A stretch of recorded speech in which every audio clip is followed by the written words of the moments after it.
La primera reacción de la mayoría cuando escucha que la Reserva Federal ha vuelto a bajar las tasas de interés es un suspiro de alivio, casi un reflejo condicionado. Durante años nos han acostumbrado a pensar que bajar los tipos es sinónimo de estímulo, de aire fresco para la economía, de que las cosas van a mejorar. Pero esta vez no. Esta vez esa misma acción que tantos celebran es, en realidad, la señal más clara de que algo va muy mal debajo de la superficie. No es una decisión tomada desde la comodidad de un banco central seguro de sí mismo, confiado, que actúa porque quiere controlar suavemente la economía.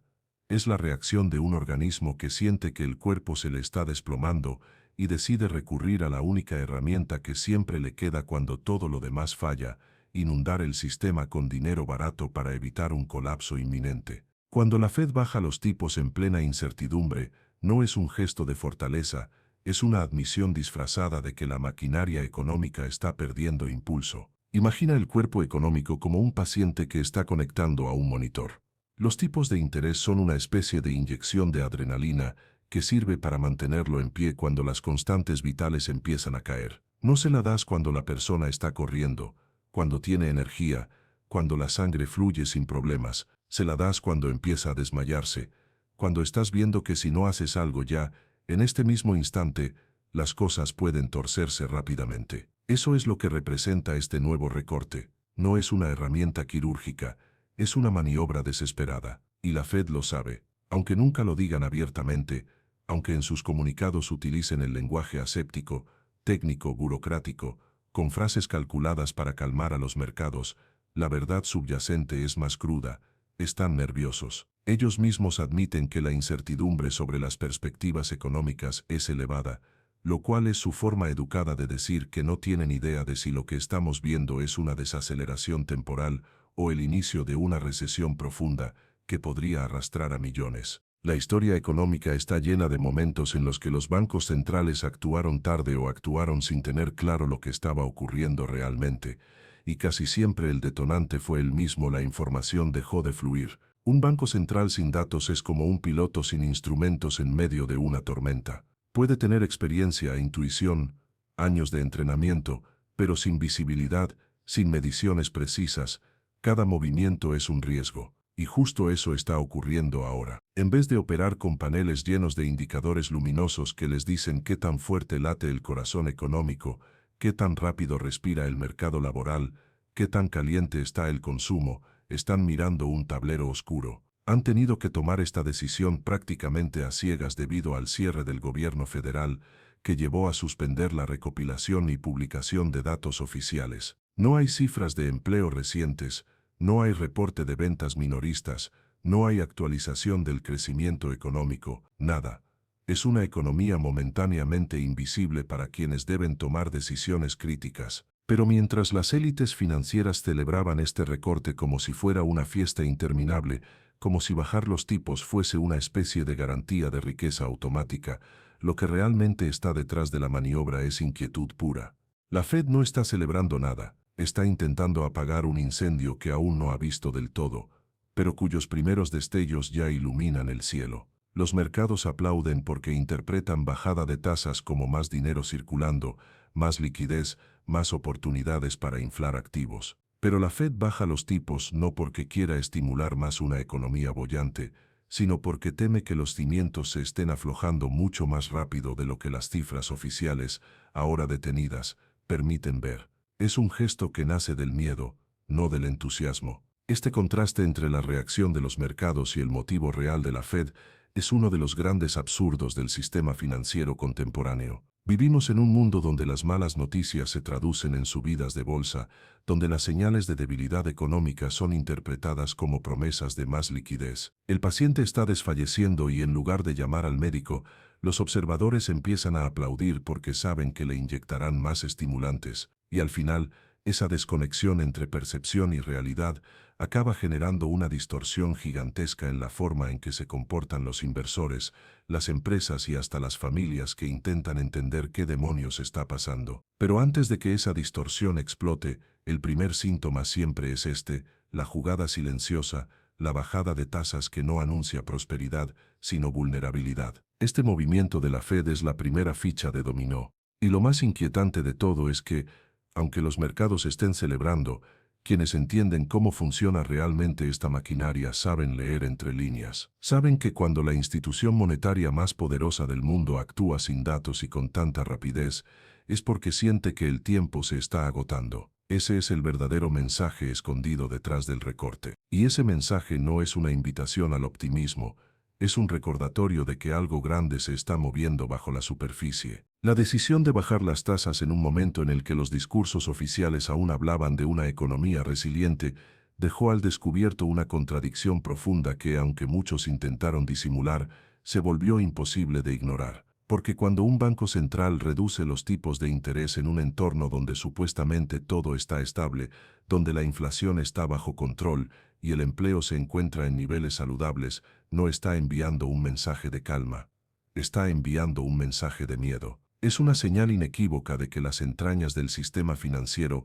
muestran grietas que no pueden ser admitidas públicamente sin desencadenar más pánico. Así que la narrativa oficial adopta la forma de una medicina preventiva, una medida razonable, un ajuste técnico, cuando en realidad es una maniobra desesperada para contener un deterioro que probablemente ya comenzó a expandirse como fuego bajo la superficie. Lo irónico es que los mercados, que se supone reaccionan racionalmente a la información disponible, interpretan estas señales contradictorias dependiendo de su propio estado emocional colectivo. Durante ciertos periodos, un recorte de tasas puede ser celebrado como un estímulo, una ayuda, una bendición para la inversión y el crecimiento. Pero cuando ese recorte llega demasiado pronto o demasiado bruscamente, cuando contradice la narrativa que venían sosteniendo los propios reguladores, los actores más sofisticados lo leen como un mensaje cifrado: algo está mal y no nos lo están contando. Y mientras los pequeños inversionistas celebran porque creen que el dinero se abaratará y las acciones volverán a subir, los grandes capitales ya están evaluando qué retirar, qué proteger y qué refugiar. Por eso muchas veces, la verdadera explicación de un movimiento de tasas no está en lo que se dice, sino en lo que se calla. En este tipo de momentos, los bancos centrales se encuentran atrapados entre el discurso político y la realidad económica.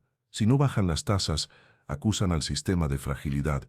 Si las bajan, reconocen sin decirlo que una amenaza se acerca. Y en esta ambigüedad se genera un vacío de interpretación que el público llena con teorías, sospechas y extrapolaciones. La comunicación se vuelve tan delicada que una coma mal puesta puede mover miles de millones, y los funcionarios lo saben. Pero incluso ellos, con toda su preparación, no son capaces de ocultar ciertos gestos, ciertos cambios de tono, ciertas urgencias que delatan el verdadero trasfondo, el miedo a perder el control en un momento crítico. Y es que las tasas no bajan de manera anticipada sin un motivo profundo. Algo se resquebraja en los indicadores que no se publican, en los reportes que solo circulan internamente, en las proyecciones que jamás se filtran a la prensa. A veces se trata de una desaceleración acelerada del crédito interbancario, una disminución abrupta de liquidez real, no proyectada. Otras veces la amenaza está en el mercado laboral, no en el desempleo visible,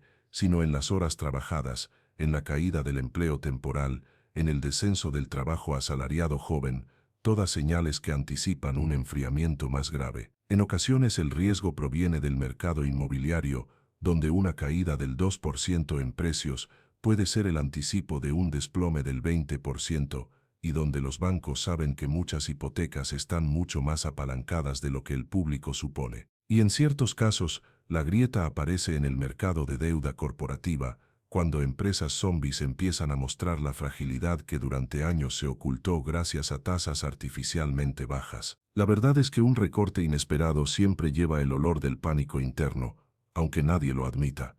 En los corredores del poder financiero, se sabe que cuando una institución como la Reserva Federal actúa de forma abrupta, es porque siente que su ventana de maniobra se está cerrando. No se trata de control, sino de contención. No de estabilidad, sino de evitar que la inercia del sistema empiece a girar en dirección contraria a la deseada. Y lo más preocupante es que, aunque estas acciones buscan prevenir un desastre, a veces lo aceleran, porque el mercado no reacciona solo a los hechos, sino a la percepción del miedo detrás de ellos. Lo curioso es que más allá de la complejidad técnica de las tasas de interés, la psicología es el motor del sistema financiero. Una bajada de tasas puede ser percibida como una advertencia, incluso antes de que los indicadores visibles muestren señales claras de deterioro. Y aunque desde el discurso oficial se insista en que la medida busca apoyar el crecimiento o suavizar una desaceleración leve, la memoria colectiva recuerda que las decisiones más agresivas históricamente han sido tomadas cuando la crisis ya era inevitable. La reducción de tasas antes de la burbuja.com,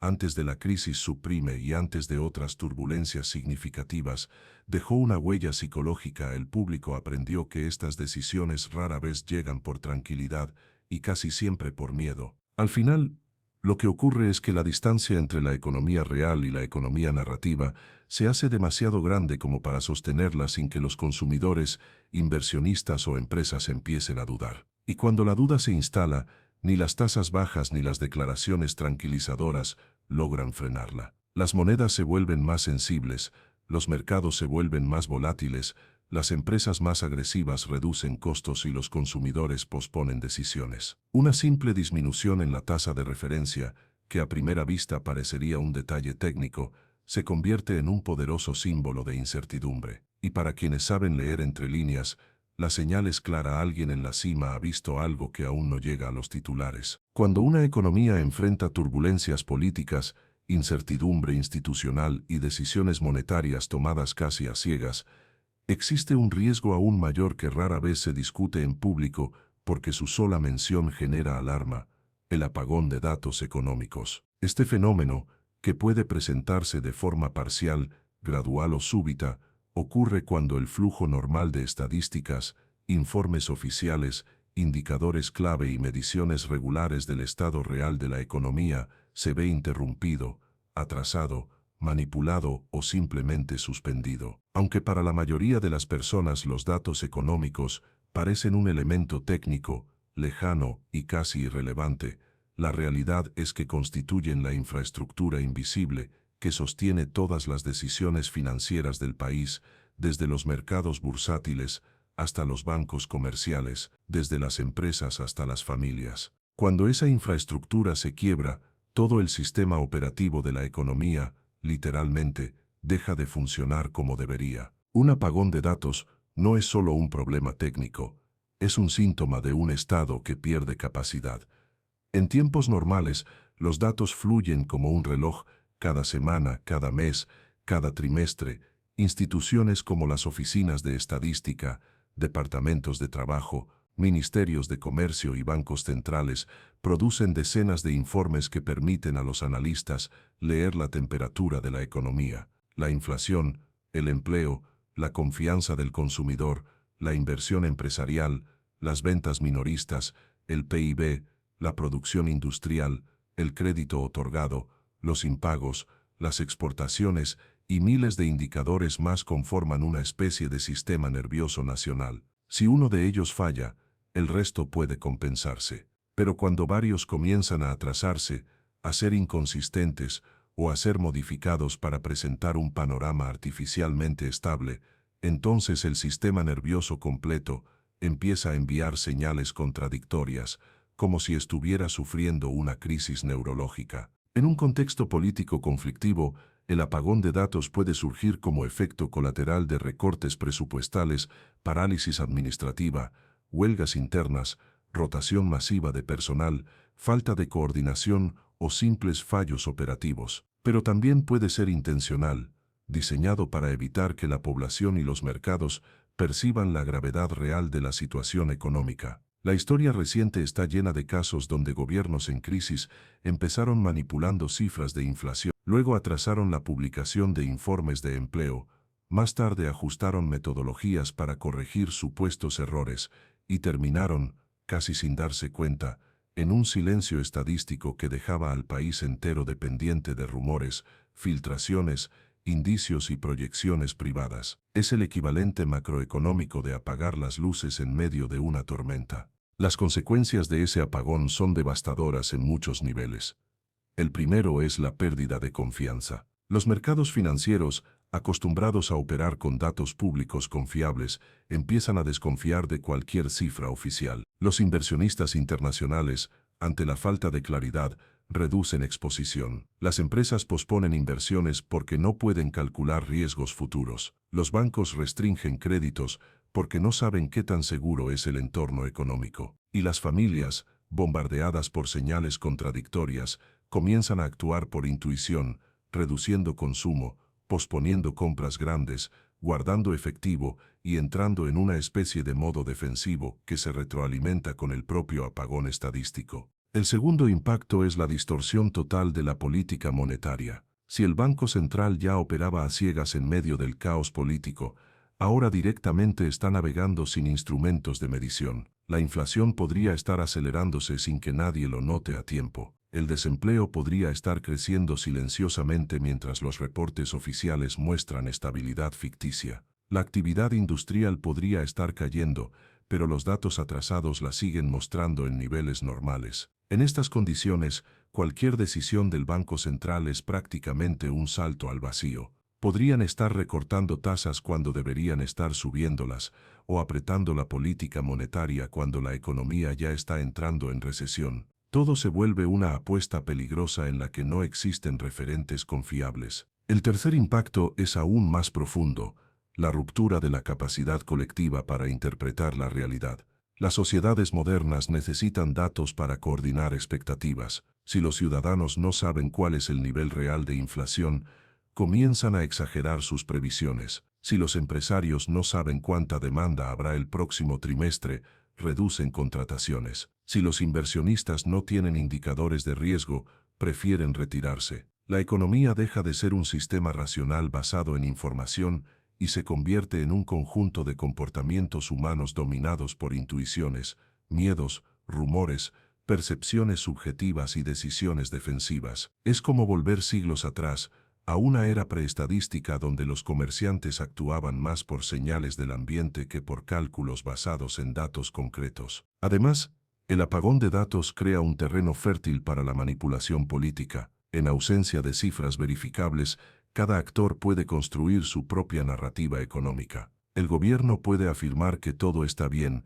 incluso si los precios suben y el empleo cae. La oposición puede declarar que el país está al borde del colapso, incluso si hay signos aislados de recuperación. Los medios pueden amplificar versiones opuestas sin poder contrastarlas, y los ciudadanos, atrapados entre relatos contradictorios, pierden la capacidad de distinguir entre un problema real y un discurso político. En este escenario, la polarización se intensifica, el tejido social se rompe y la economía se convierte en campo de batalla ideológica más que en un sistema funcional. Pero el efecto más peligroso del apagón de datos es la pérdida de previsibilidad. Los mercados pueden tolerar malas noticias, pero no soportan la ausencia de información. Un país puede sobrevivir a inflación alta, desempleo creciente o recesión, pero no puede sobrevivir a la incapacidad de medir lo que está ocurriendo. Sin datos, no hay capacidad de reacción. Sin indicadores, no hay estrategia. Sin transparencia,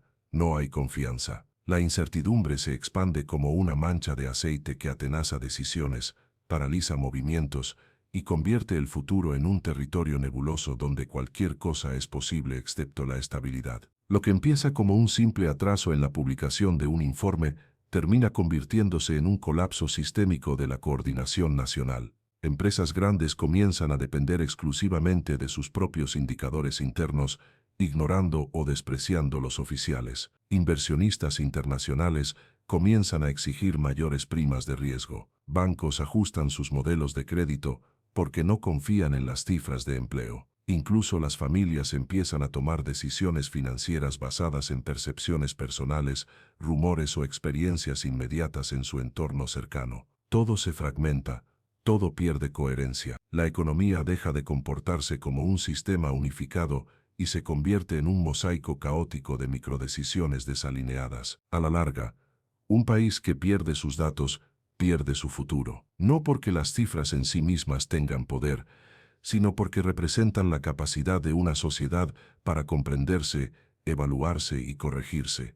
Sin datos, no hay brújula. Y sin brújula, incluso la política más bien intencionada se convierte en navegación a la deriva. En ese punto, el apagón estadístico no es un problema técnico, es el síntoma final de que el Estado está perdiendo cohesión interna y que la economía se desliza hacia la desconfianza estructural, la volatilidad permanente y la incapacidad de planificar a largo plazo. Un mercado laboral que se enfría mucho más rápido de lo que muestran las cifras oficiales. En medio de todo este desorden político, del apagón estadístico y de las decisiones monetarias tomadas a tientas, uno de los elementos más importantes y al mismo tiempo más ocultos es la verdadera situación del mercado laboral.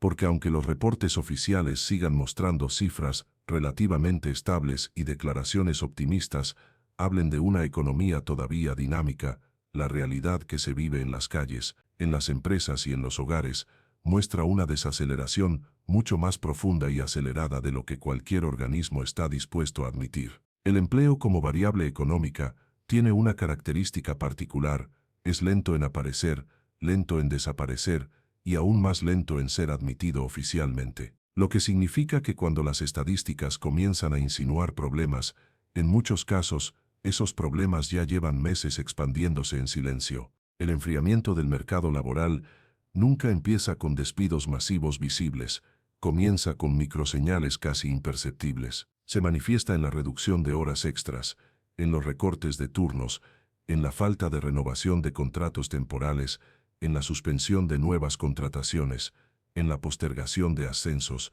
en el cierre discreto de vacantes abiertas. Ninguna de estas señales aparece en los informes oficiales. No existe un indicador que mida ascensos pospuestos, ni otro que capture la enorme pérdida de ingresos que implica la eliminación de horas extra, ni uno que registre cuántas empresas decidieron no reemplazar a los empleados que renunciaron. Estas microdecisiones laborales, aunque invisibles para los economistas, tienen un efecto directo sobre la economía real: menos ingresos, menos consumo, más precaución, más incertidumbre. Pero hay algo más inquietante aún. En una economía donde los datos oficiales comienzan a fallar, la información real sobre el empleo se vuelve aún más confusa. No se sabe cuántas personas dejaron de buscar trabajo, pero aún no son consideradas desempleadas. No se sabe cuántas personas pasan de trabajos formales a trabajos informales. No se sabe cuántos trabajadores independientes ven caer sus ingresos sin aparecer en ninguna estadística. La tasa de desempleo puede mantenerse estable mientras el trabajo se deteriora silenciosamente por debajo del radar. Esta desconexión entre lo que se reporta y lo que realmente ocurre es lo que hace tan peligrosa una desaceleración laboral encubierta. Las grandes empresas, especialmente aquellas que dependen del crédito barato, empiezan a sentir el impacto del enfriamiento antes que nadie.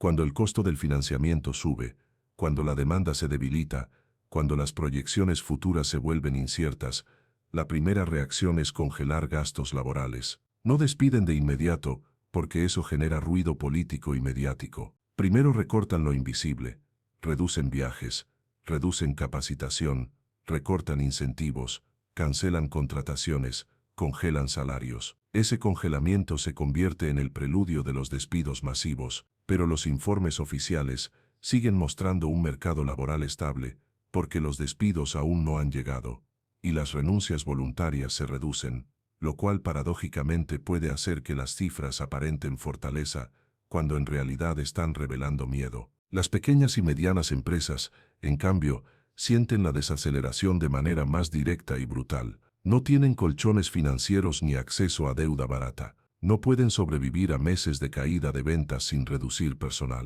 Y como tampoco están sometidas al mismo nivel de escrutinio público, comienzan a ajustar su fuerza laboral de manera silenciosa, reducen horarios, eliminan posiciones, transforman empleos de tiempo completo en empleos por horas o por proyectos. Estos ajustes ocurren lejos de la estadística oficial, pero afectan a millones de trabajadores que ven disminuir sus ingresos sin que esa pérdida aparezca reflejada en ningún informe. Uno de los síntomas más claros del enfriamiento real del mercado laboral está en las tasas de renuncia.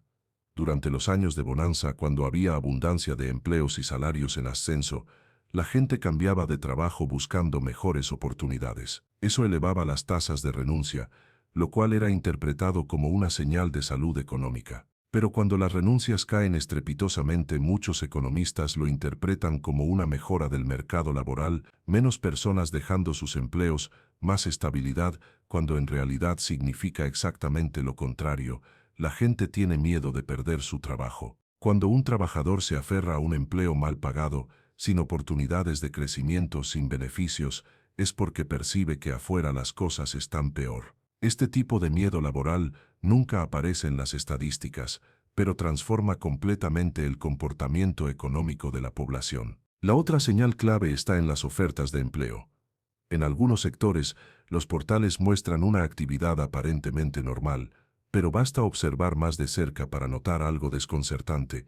Las ofertas permanecen abiertas durante semanas o meses sin que nadie sea contratado. Esto ocurre porque en realidad no son vacantes reales, son posiciones ficticias utilizadas para aparentar crecimiento, para cumplir con requisitos corporativos o simplemente porque las empresas no han actualizado sus sistemas internos. El número de plazas abiertas puede verse alto, pero las contrataciones reales están colapsando. Este desfase entre vacantes y contrataciones es uno de los síntomas más claros de un mercado laboral en deterioro, pero rara vez se analiza con el rigor necesario. También está la situación de los trabajadores independientes, freelancers y empleados por contrato, un sector cada vez más amplio que no aparece en las estadísticas tradicionales. Su caída suele ser el primer termómetro de una recesión inminente. Cuando las empresas empiezan a ajustar presupuestos, lo primero que eliminan son servicios externos. Diseñadores, programadores,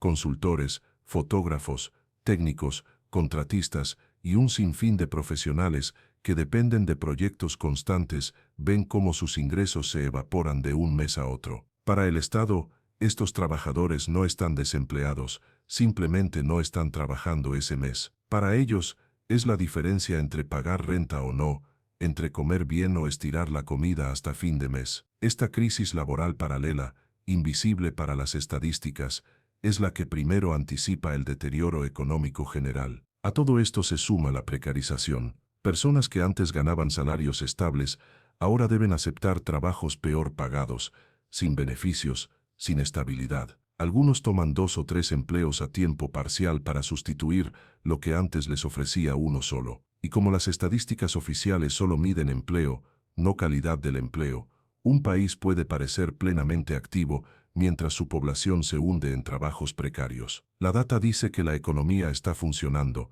la realidad dice que la gente está sobreviviendo. Una desaceleración laboral tampoco se manifiesta primero en los despidos, sino en la caída lenta pero continua del número total de horas trabajadas. Un país puede tener la misma cantidad de empleados, pero si cada uno trabaja menos horas, produce menos, consume menos y gana menos. Esta reducción de horas es una señal clásica de recesión, pero no suele aparecer en los informes principales que consumen los medios. A veces es necesario escarbar en documentos secundarios, en notas técnicas o en indicadores que nadie mira, porque al poder político no le interesa que la población asocie la caída del empleo con su gestión. Y mientras todo esto ocurre, el público sigue recibiendo reportes maquillados, cifras parciales, datos incompletos o simplemente declaraciones vacías que buscan calmar los nervios. Pero por más que se intente esconder la realidad, la economía tiene su propio lenguaje, uno que no depende de conferencias de prensa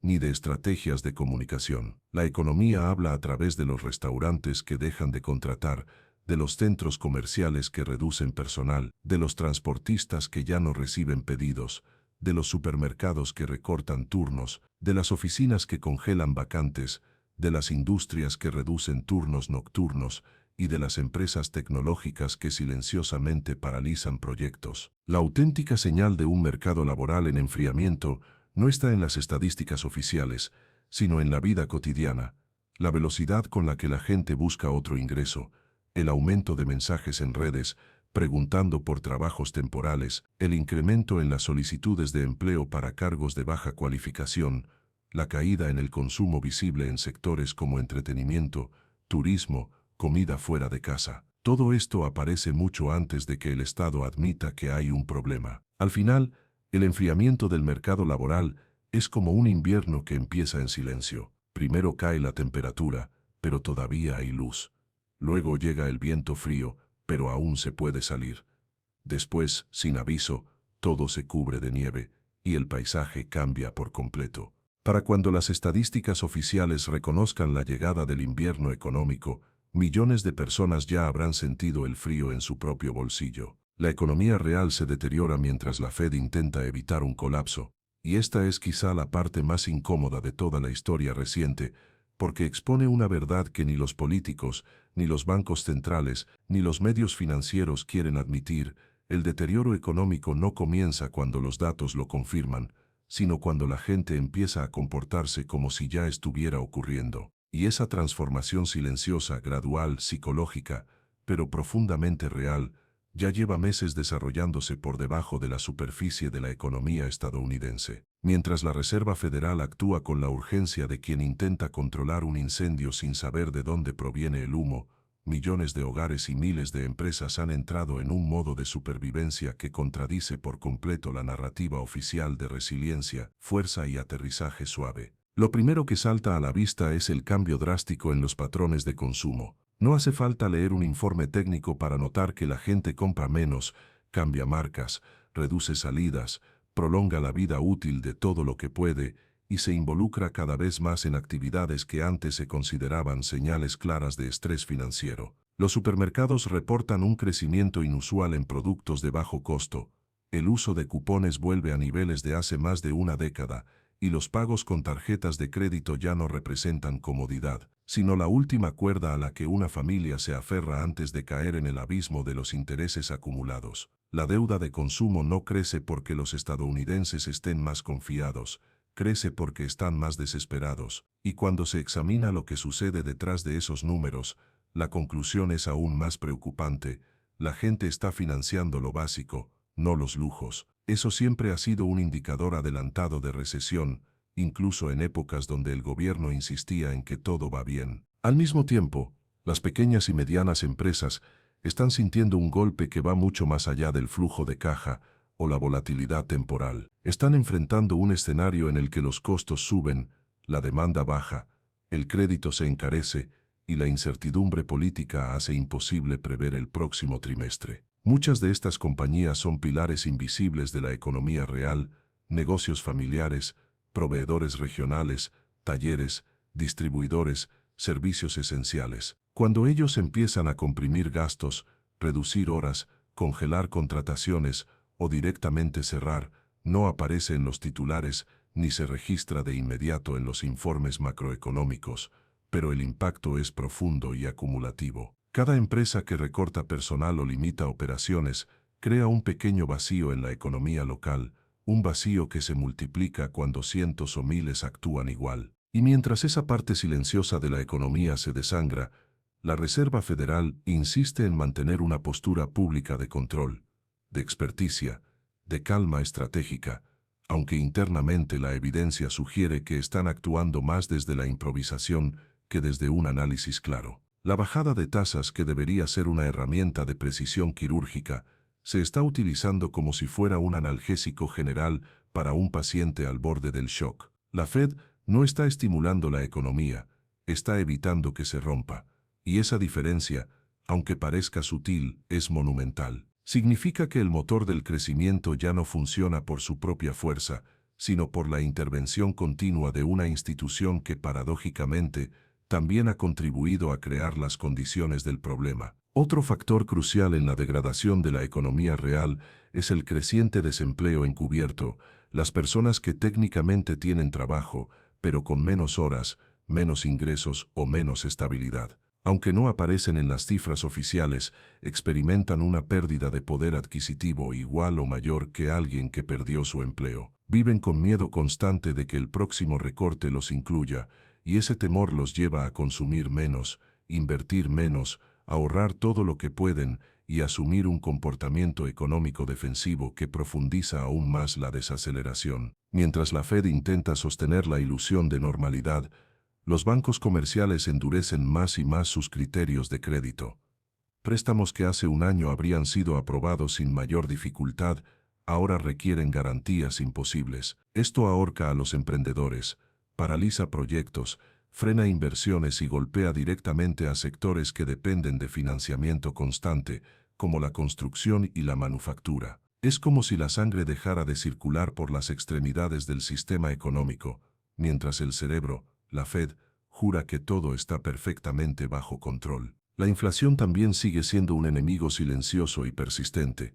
Aunque los informes oficiales intentan mostrarla como un problema en retroceso, la experiencia diaria de la gente cuenta otra historia. Es esa brecha, esa disonancia entre lo que se dice y lo que se vive, lo que erosiona la confianza pública y hace que cada decisión económica se vuelva más cautelosa. Cuando la gente siente que está siendo engañada, se protege, y cuando millones se protegen a la vez, la economía se detiene. Pero lo más preocupante de todo es la combinación letal entre deterioro económico y caos político. Con la parálisis legislativa, la falta de acuerdos fundamentales, la incertidumbre electoral y la polarización extrema, se ha creado un ambiente en el que ninguna institución puede garantizar estabilidad a mediano plazo. La economía real necesita previsibilidad, necesita señales claras. Lo que recibe, en cambio, es ruido, mucho ruido. Y en medio de ese ruido, los consumidores y las empresas toman decisiones basadas en miedo, no en oportunidades. Cuando el miedo guía la economía, el final nunca es bueno. La Fed,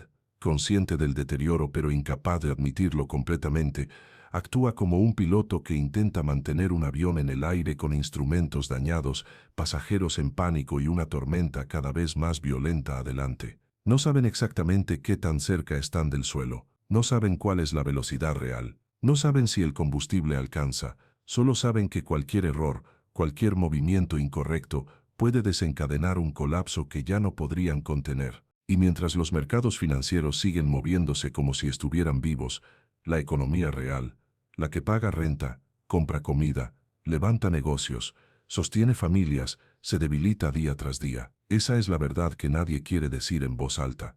No estamos esperando que empiece el deterioro. Ya empezó, solo que como siempre, lo reconocerán oficialmente cuando ya sea imposible negarlo. La desconexión brutal entre Wall Street y la economía de la calle se ha convertido en una especie de espectáculo surrealista, un teatro financiero donde los actores principales, los índices bursátiles, las grandes tecnológicas, los fondos de cobertura, los bancos de inversión, parecen vivir en un universo completamente distinto al del ciudadano común. Es como si existieran dos Estados Unidos paralelos, uno hiperoptimista, celebrando cada repunte del mercado como si fuese prueba irrefutable de fortaleza económica, y otro silencioso, preocupado, exhausto, donde la vida cotidiana se encarece, el trabajo es inestable y el futuro se percibe más incierto que nunca. No hay punto de encuentro entre esos dos mundos, no hay puente que permita que la prosperidad ficticia del primero alcance a quienes luchan cada día en el segundo. Y esa brecha no solo es evidente, es peligrosa. Lo más perturbador de esta desconexión es que, mientras la economía real se contrae, los mercados financieros actúan como si estuvieran experimentando una nueva primavera de crecimiento. Las bolsas alcanzan máximos históricos o cerca de ellos.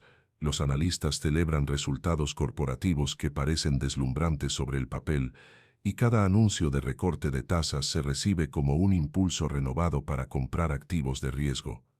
Es como si el deterioro económico no existiera. La lógica de Wall Street se ha convertido en una especie de religión donde lo único que importa es la liquidez barata, la expectativa de estímulos y la capacidad de especular más rápido que los demás. Pero en la calle, lejos de las pantallas brillantes de los traders y los estudios de televisión económica, la vida sigue un ritmo completamente diferente.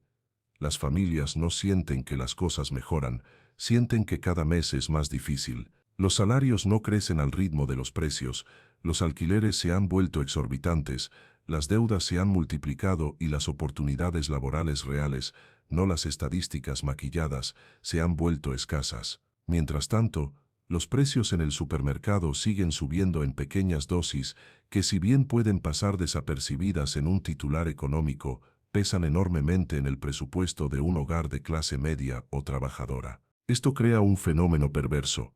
Wall Street se beneficia del deterioro de la economía real. Cuando la inflación baja lo suficiente porque la gente está consumiendo menos, el mercado sube. Cuando la Fed baja tasas por miedo a una recesión, el mercado sube. Cuando una empresa despide a miles de empleados, los analistas aplauden la eficiencia operativa y el mercado sube.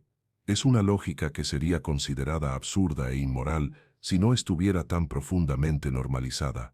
La salud del sistema financiero se ha desligado por completo de la salud de la población, y cada vez que esa brecha se agranda, la fragilidad estructural crece. Otra manifestación evidente de esta desconexión es la manera en que los inversores institucionales se comportan frente a las noticias negativas. Para el ciudadano común, un informe que indique un deterioro en el empleo, un aumento en la deuda, una caída en el ingreso o un cierre de negocios locales es motivo de preocupación. Para Wall Street, en cambio, esas mismas noticias pueden ser motivo de celebración, porque significan que la Fed probablemente intervendrá otra vez. El sufrimiento económico se convierte en un indicador alcista. Es un sistema que ha sido diseñado para ignorar la realidad humana y enfocarse únicamente en los flujos de capital. La psicología colectiva de Wall Street también contribuye a este fenómeno. Los traders viven en un ecosistema donde la velocidad es más importante que la visión, donde las decisiones se toman por algoritmos, por presión de pares, por impulsos del momento y por expectativas manipuladas. La economía real, en cambio, avanza con la lentitud de la vida diaria, facturas, gastos, ingresos, responsabilidades, incertidumbre. Wall Street se mueve en milisegundos, la calle se mueve en meses y años. Esa diferencia temporal genera una ilusión peligrosa.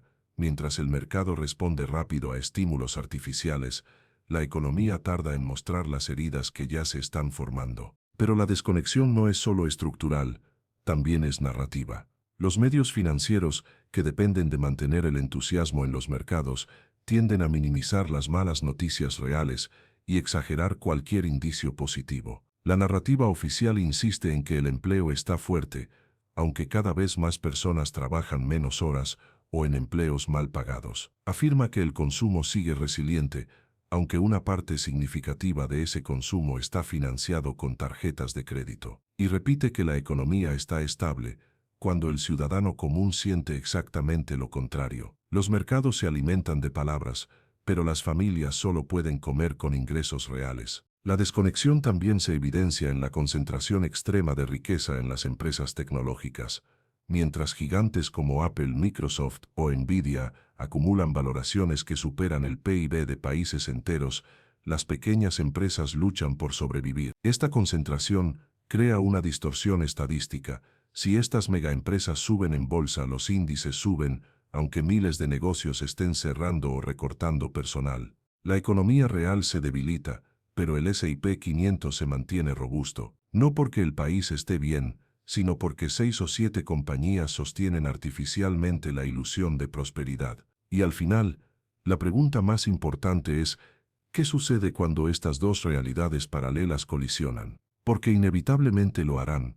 Siempre lo han hecho. Ningún sistema económico puede sostener una brecha indefinida entre su sector financiero y su sector productivo. En algún momento la realidad se impone. La historia demuestra que cada vez que Wall Street se ha desconectado demasiado de la economía real, el resultado ha sido un ajuste violento, una corrección que golpea primero a los más vulnerables y luego al propio sistema financiero que fingió no ver las señales. Lo vimos en el 2000, en el 2008 y en múltiples crisis previas. Y cada indicio actual sugiere que estamos caminando hacia un escenario similar. La desconexión no es solo un síntoma. Es una advertencia de que el país está viviendo una ilusión de prosperidad que no se sostiene en la vida cotidiana de su gente. Una advertencia de que el mercado está celebrando mientras la sociedad se deteriora. Una advertencia de que cuando la economía real cae demasiado, no hay rally bursátil que pueda salvar al sistema. Los mercados celebran las malas noticias, el mundo al revés. Esa es quizá la frase que mejor resume la lógica absurda del sistema financiero moderno. Una lógica donde la realidad económica se ha invertido de tal manera que lo que debería preocupar es motivo de euforia y lo que debería generar tranquilidad es visto como una amenaza. No es una exageración ni una metáfora dramática, es exactamente lo que está ocurriendo. Cada vez que un indicador económico se deteriora, cada vez que una empresa anuncia despidos, cada vez que el consumo se frena o que la actividad industrial cae, los mercados reaccionan al alza, no porque la economía esté mejorando, sino porque anticipan que la Reserva Federal tendrá que intervenir con más estímulos, más liquidez, más recortes de tasas. Es una economía donde el sufrimiento real se convierte en combustible financiero. Para entender la gravedad de este fenómeno, Hay que observar cómo reaccionan hoy los mercados ante los informes mensuales de empleo. Cuando aparece un dato que muestra fortaleza laboral, más personas empleadas, más horas trabajadas, salarios ligeramente más altos, uno pensaría que eso es bueno, porque significa que las familias tienen mayor estabilidad y que la actividad económica se mantiene saludable. Sin embargo, en Wall Street, ese tipo de noticias suele provocar caídas bursátiles. La explicación es tan simple como perturbadora. Un mercado laboral saludable implica que la Fed no tiene prisa en recortar tasas, lo que significa menos liquidez barata para los especuladores. Así, lo que es bueno para el país es malo para el mercado, y lo que es malo para las familias es bueno para las acciones. Esta inversión de valores se ha vuelto tan normalizada que muchos ya ni siquiera la cuestionan. Los analistas financieros la repiten con naturalidad: malas noticias son buenas noticias. Lo dicen como si fuera una ley de la física. Pero detrás de esa frase se esconde una distorsión peligrosa.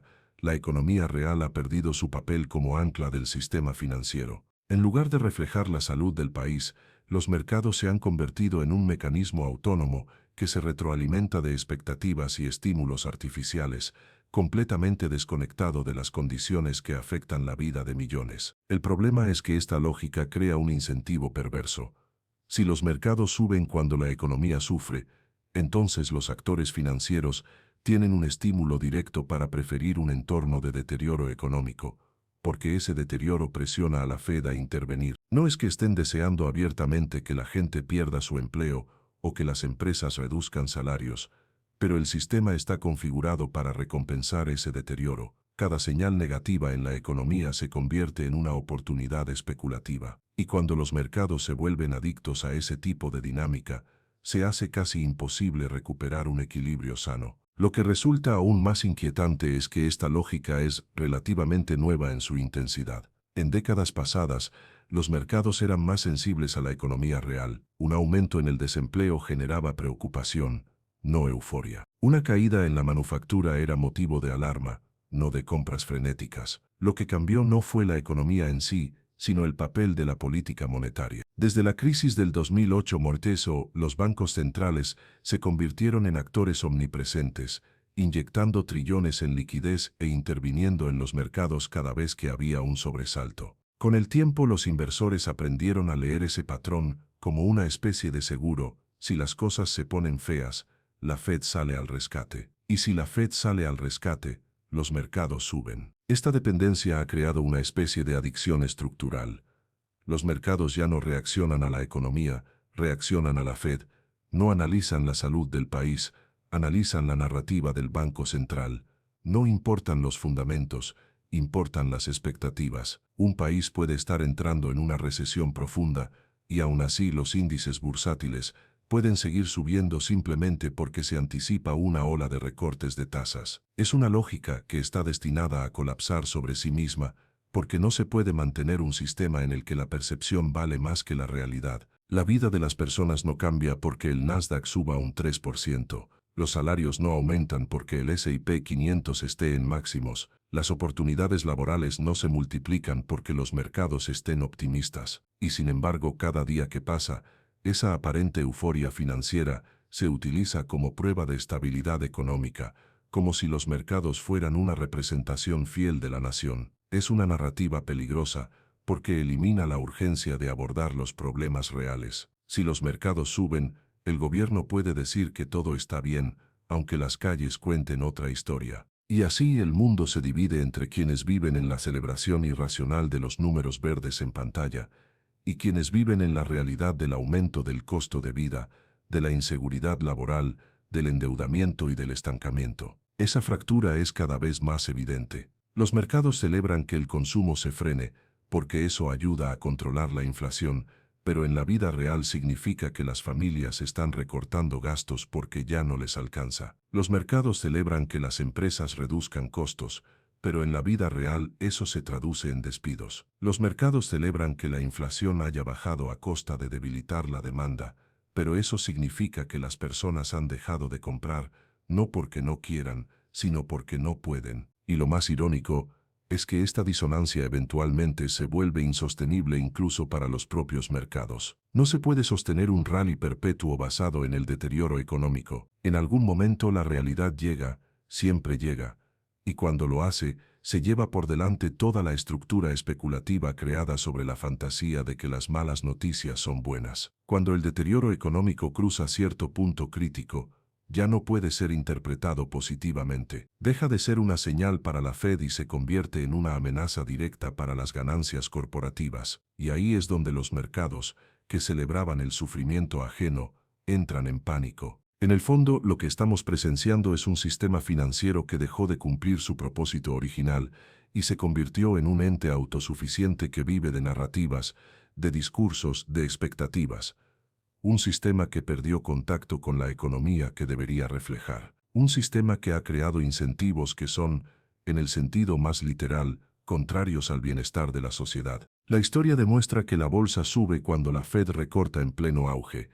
Y aunque esa frase pueda sonar contraintuitiva para quien ve las tasas de interés como un simple instrumento técnico, lo cierto es que dicha dinámica es una de las características más reveladoras del funcionamiento profundo de la economía estadounidense. Cuando se analiza con detenimiento el comportamiento del mercado en los últimos 100 años, aparece un patrón que sorprende incluso a los expertos. Muchos de los mayores ciclos alcistas no empezaron en momentos de crisis, sino en momentos de aparente bonanza. La paradoja reside en que los recortes de tasas, que en teoría deberían ser una herramienta para combatir la debilidad, también han sido utilizados con frecuencia para prolongar fases expansivas, reducir tensiones debajo de la superficie y preparar el terreno para nuevos récords bursátiles. Pero esta relación no es tan simple como suponer que cada recorte impulsa las acciones. Lo realmente importante es el contexto psicológico y estructural en el que ocurre. Cuando la Reserva Federal recorta tasas en pleno auge, el mensaje no suele ser que la economía está fuerte, sino que está demasiado tensa. En otras palabras, recorta no por miedo al presente, sino por miedo al futuro. Recorta porque ve señales internas que el público todavía no ha detectado. Recorta porque quiere suavizar las curvas que se están empinando demasiado rápido. Eso ocurrió antes del crack del 87 mirie, ocurrió antes de la expansión de finales de los 90, ocurrió antes de la burbuja inmobiliaria de los 2000 y ha ocurrido repetidamente cada vez que la economía empieza a mostrar síntomas de sobrecalentamiento. Cuando las tasas bajan en pleno auge, los mercados interpretan en primera instancia que el periodo de crédito fácil se prolongará, que el costo del dinero continuará siendo bajo y que las empresas podrán seguir financiando proyectos, recompras de acciones y expansiones agresivas. Esto desata un optimismo inmediato que, lejos de reflejar la realidad, se alimenta de expectativas abstractas. La narrativa es simple.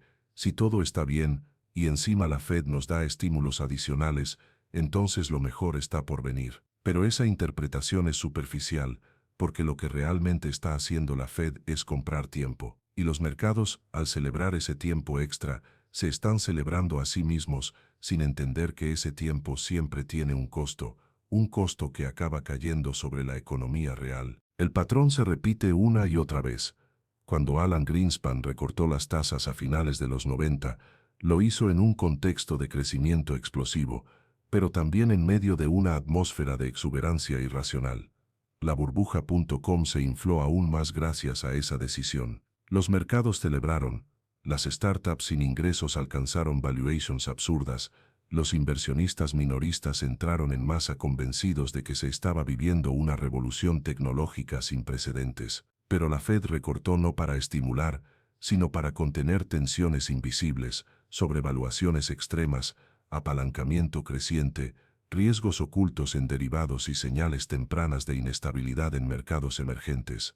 Lo que hizo con esos recortes fue retrasar el estallido, no evitarlo. La fiesta continuó un poco más, pero el final fue inevitable y mucho más doloroso. El mismo fenómeno ocurrió después del 2001 y previo al 2008. Los recortes agresivos mantuvieron la liquidez a niveles artificialmente altos. Los mercados reaccionaron con entusiasmo, como si la Fed les hubiera dado una carta blanca para arriesgarse sin consecuencias. Las acciones subieron, el crédito se expandió, las hipotecas se entregaron sin ningún tipo de filtro, y los bancos se volvieron adictos a la financiación barata. La ilusión colectiva fue tan grande que muchos llegaron a creer que los ciclos ya no existían, que la Fed había domado la volatilidad para siempre. Pero el recorte en pleno auge no era un regalo, era un aviso silencioso. Era la señal de que el crecimiento no era sostenible, de que el sistema financiero dependía demasiado del crédito fácil y de que el país estaba caminando hacia una burbuja que tarde o temprano reventaría. En años más recientes, los recortes también han actuado como un precursor de distorsiones. En 2019, cuando la economía estadounidense mostraba cifras saludables, la Fed decidió recortar preventivamente. Dijo que era un ajuste de mitad de ciclo, una frase ambigua que buscaba suavizar la interpretación. Sin embargo, los mercados celebraron como si el Banco Central estuviera iniciando una nueva era de liquidez perpetua. Las acciones se dispararon, los bonos corporativos se emitieron en niveles récord y las empresas aprovecharon para endeudarse masivamente. En la superficie todo parecía prosperidad. Debajo se estaba sembrando el terreno para el caos desatado en 2020 y la posterior distensión monetaria que infló burbujas aún más grandes. La historia, si se observa con la distancia necesaria, revela que los recortes en pleno auge son menos un acto de estímulo que una señal de alarma. La euforia de los mercados no refleja estabilidad, sino negación. No refleja crecimiento sano, sino un crecimiento que necesita muletas para sostenerse. Y lo más preocupante es que cada vez que los mercados celebran un recorte en un momento de expansión, se crean condiciones más frágiles para el futuro, porque la liquidez adicional es consumida de manera irresponsable, el apalancamiento se multiplica y la dependencia del estímulo se vuelve más profunda. Estamos, una vez más, en esa misma dinámica. La economía muestra señales contradictorias: un mercado laboral que se enfría, un consumo que se deteriora, un comercio que se desacelera, un sector empresarial que recorta costos y un nivel de endeudamiento que alcanza máximos históricos. Y aún así, cuando la Fed baja las tasas, los mercados celebran como si todo fuera una señal de prosperidad. Esa celebración es el síntoma más claro del problema: un sistema financiero que ya no responde a la economía, sino a los impulsos de liquidez. Un sistema que interpreta la advertencia como oportunidad, que confunde un extintor con gasolina y que sigue corriendo hacia adelante sin mirar el borde del precipicio. Esa es la ironía profunda que revela la historia. Los recortes en pleno auge no son el inicio de un ciclo dorado, son el preludio de una tensión que se acumula silenciosamente. Son la evidencia de que los bancos centrales intentan retrasar lo inevitable, sabiendo que, tarde o temprano, la corrección llegará. Y cuando llegue, la euforia que se alimentó de estos recortes se convertirá en la misma fuerza que acelerará la caída. Pero mientras tanto, el mercado celebra como siempre ha celebrado, sin comprender el precio real de esa fiesta prolongada artificialmente. Un precio que no pagan los índices bursátiles, sino las familias, los trabajadores y la economía que queda atrapada entre la narrativa de prosperidad y la realidad del deterioro silencioso que se acumula detrás de cada decisión de política monetaria. La trampa de la volatilidad, subidas prometedoras con caídas inevitables. La volatilidad no es un simple indicador técnico, ni una cifra que sube y baja en los gráficos de los analistas. Es, en esencia, la manifestación visible de la ansiedad colectiva del mercado, una especie de electrocardiograma del sistema financiero que delata cuando el corazón económico late demasiado rápido, demasiado lento o con arritmias peligrosas. Y en los momentos en los que la economía real muestra señales claras de desgaste y la política monetaria se vuelve errática o desesperada, la volatilidad deja de ser un fenómeno pasajero y se convierte en una dinámica estructural que puede arrastrar a millones de personas hacia pérdidas inesperadas. Las subidas prometedoras que preceden a los desplomes no son accidentes, son parte del patrón. Cuando los bancos centrales transmiten confusión y los datos económicos se vuelven poco confiables o directamente contradictorios, los mercados entran en una especie de fase maníaco-depresiva, donde los movimientos bruscos hacia arriba generan una falsa sensación de alivio. Muchos inversores poco experimentados interpretan estas subidas como el inicio de un nuevo ciclo alcista, un aparente renacer después de meses de incertidumbre. Pero estos repuntes suelen estar construidos sobre expectativas frágiles, sobre interpretaciones de discursos ambiguos o sobre la esperanza de que la Fed, siempre la Fed, intervendrá para rescatar a los mercados en el último minuto. La trampa radica en que esas mismas subidas optimistas provocan una entrada masiva de capital especulativo, impulsado por FOMO, por algoritmos que reaccionan a microseñales, por estrategias de alta frecuencia que exacerban cada movimiento y por inversionistas minoristas que, cansados del miedo, se aferran a cualquier indicio de recuperación. La volatilidad en ese punto deja de ser una señal de alerta para convertirse en un mecanismo de absorción de liquidez. Sube, atrae compradores, sube un poco más, provoca compras forzadas, y luego, cuando el mercado ya ha acumulado suficiente vulnerabilidad, se detona la caída. Estas caídas inevitables no provienen de una noticia puntual, sino del cúmulo de tensiones acumuladas. Es como si el mercado se inflara con aire caliente emocional, expectativas irracionales, confianza temporal en decisiones políticas mal comunicadas, datos económicos maquillados o incompletos, y la ilusión constante de que la economía puede desacelerarse sin consecuencias profundas. Pero la gravedad termina imponiéndose, y cuando la corrección llega, es rápida, brutal, y para muchos, incomprensible. Porque lo que parecía un simple ajuste técnico se convierte en una capitulación colectiva, en un derrumbe sincronizado donde los algoritmos entran en modo defensivo, los fondos apalancados se ven obligados a liquidar posiciones y el pánico minorista amplifica cada punto rojo en las pantallas. La volatilidad también funciona como un reflejo de la fragilidad estructural del sistema.